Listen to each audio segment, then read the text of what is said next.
Hello, everyone, and thank you for joining us. This is Profit with a Plan podcast.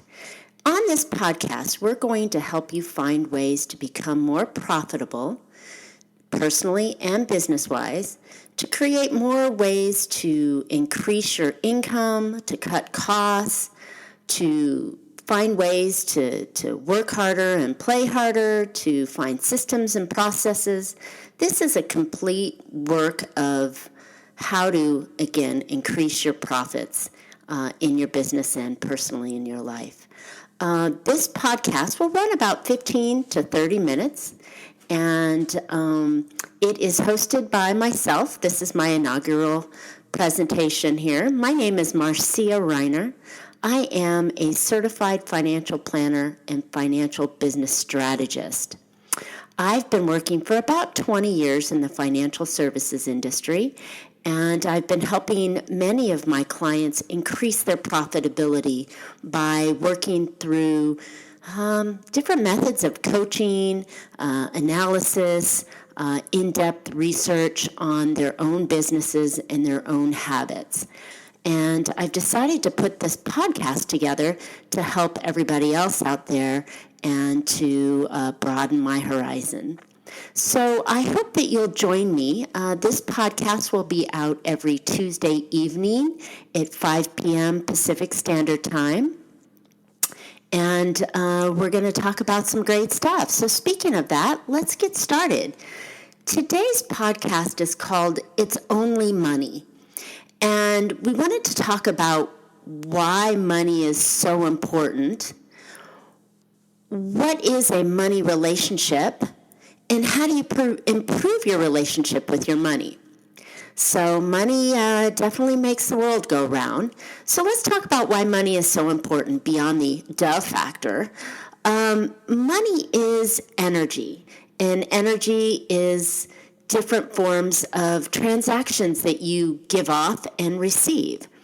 So if we think about money in the way of not just currency or dollars and coins and so on, we talk about money in ways that you're transferring energy. So your energy can be putting work into your business, that's making money. We can talk about how money is transferred for things that you need. We can talk about different ways that money helps you. And so I use that term money loosely, but I also use that term money in a form of energy. So really, truly, what is that money? And what do you do with it? And why do you need it? Well, again, the duh factor. Money, like I said in the beginning, makes the world go round.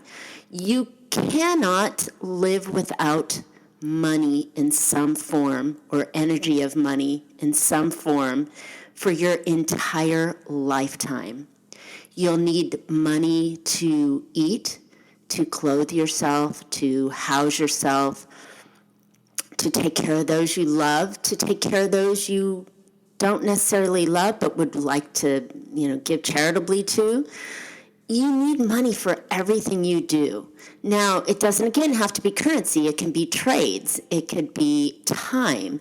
You trade your time and energy for a paycheck. That is a form of money.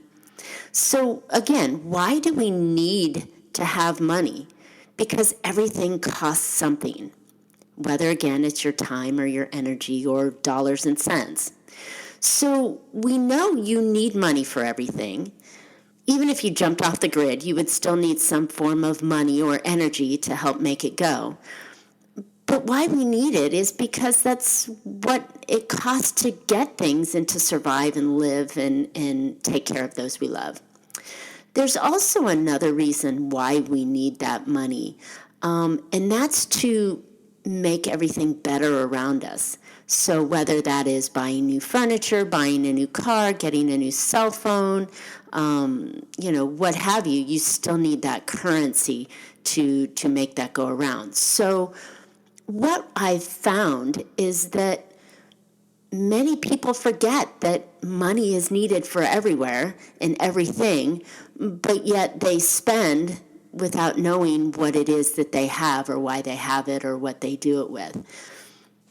So money, if we go back to having that be a currency or energy, is something that we trade for things that we need.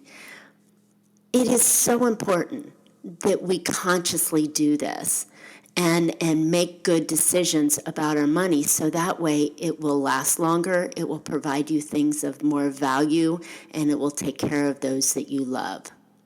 So money isn't really a bad thing.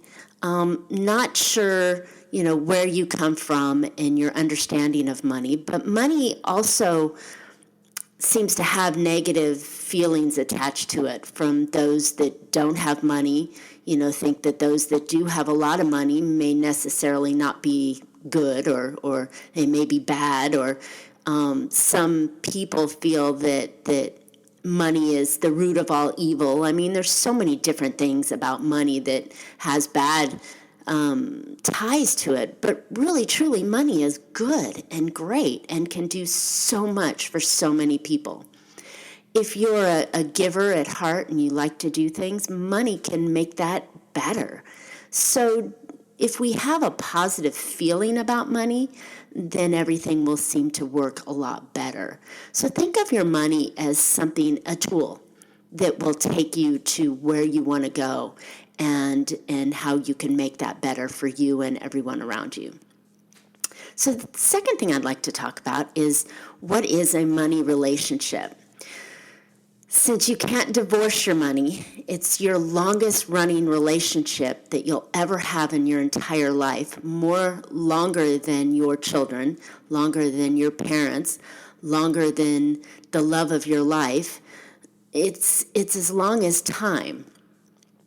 So your relationship of money is incredibly important with how you make money, grow money, and spend money. So if we look back, how did you learn about money? Normally it's from our family. Did you learn about it in a good way? Did you learn about it in a responsible way? Did you learn about it in a way that improved situations around you? And what was that relationship? What is a relationship with money? When we talk about money and your relationship with it, what we're really talking about is how you think about your money, how you spend your money, how you save your money, and when you think about that money, how do you make conscious decisions around it? So when I talk and coach with my clients about their relationship with money, I always try and make sure, again, that they have a positive relationship with money, and that the things that they're doing are constantly moving them in a forward direction with their money, and making sure that they are making really solid decisions with it. Most of the time when I talk about solid decisions is, what is the return of investment on that money that you're doing? And so if you're using that money in business, and you hire an employee, or you spend money on marketing, or you buy a new something in your business, whether it's a piece of equipment or something, what kind of investment are you spending, and what is that return on it? So when we talk about relationships with the money, we always want to make sure that we're thinking in those forms. How could I move forward with this money? But most importantly is that you're thinking positively about that money and making good decisions with it. So when we talk about, again, those relationships, it's a long-term commitment, and money takes time, and it takes energy, and to nurture it and make it work in the right path. So speaking of time, what type of time commitment when you talk about a relationship with your money is needed? So that time commitment is something that you would do on a regular basis, whether it's a daily basis that you're working on your money, whether it's a weekly basis or a monthly basis, but it really ought to be frequently. That relationship and that time that you're spending with it is your looking at it, you're reviewing it, you're making good decisions about it, you're taking the time to do the research so you can make good decisions on it. And it's not just, oh, I got money in my pocket and it's burning and I got to spend it, or, I really want that thing, so I'm going to buy it, whether the repercussions are good or bad. So it's having that relationship and taking the time to look and work on your money regularly. So how does one improve their relationship with money? It starts with figuring it out. What do you have? What is it doing for you? And how do you make it work better for you? But more importantly, the first step is always figuring out what you have and what it's doing for you. So when I talk about figuring it out, it's going to, don't get scared now, okay? But it is that word budget. It's understanding everything you have. Budget isn't a diet. Budget is just organizing your numbers in a clear, understandable picture of what you have. This is income. This is spending. This is investments. This is future wishes and dreams. It's all put into the budget. And so again, if we can unlabel the budget like a diet or a control or a restriction and label it as a valuable tool to figure out where you are today, then it will help you and allow you to move forward and get to those places that you want to go.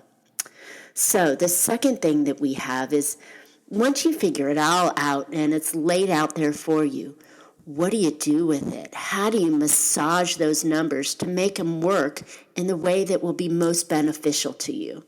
So I always like to analyze. I like to figure out if there's a way to trim the fat, if there's a way to improve the situation or get better returns on it. But it's constantly massaging those numbers to make them work for you, and also to give you that clarity when you're making those decisions.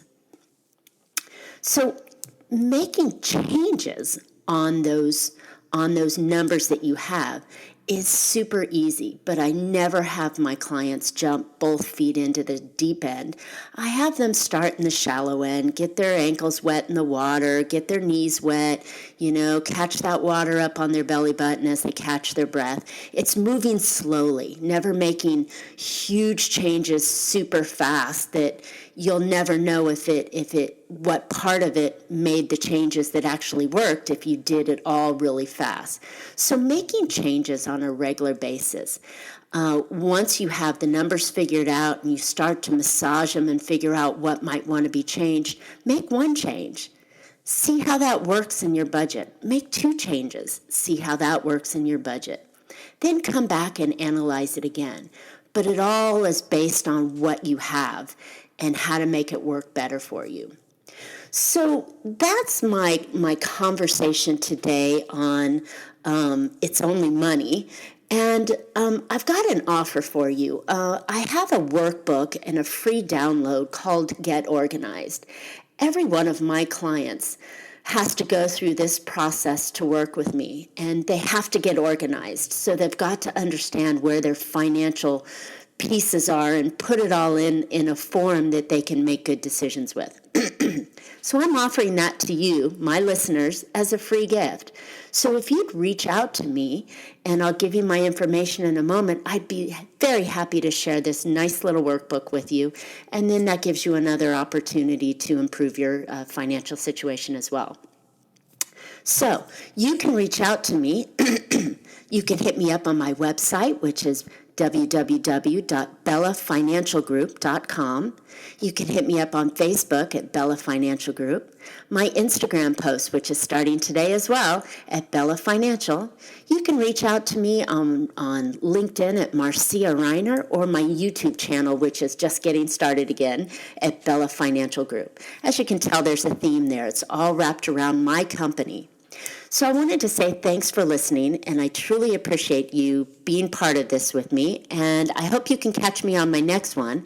This again will be going out every Tuesday night at 5 p.m. Pacific time, right here on Profit with a Plan. So thanks again for listening, and I look forward to seeing you or hearing from you at any time. Give me and share with me some ideas, and I hope to make you profit more with your money.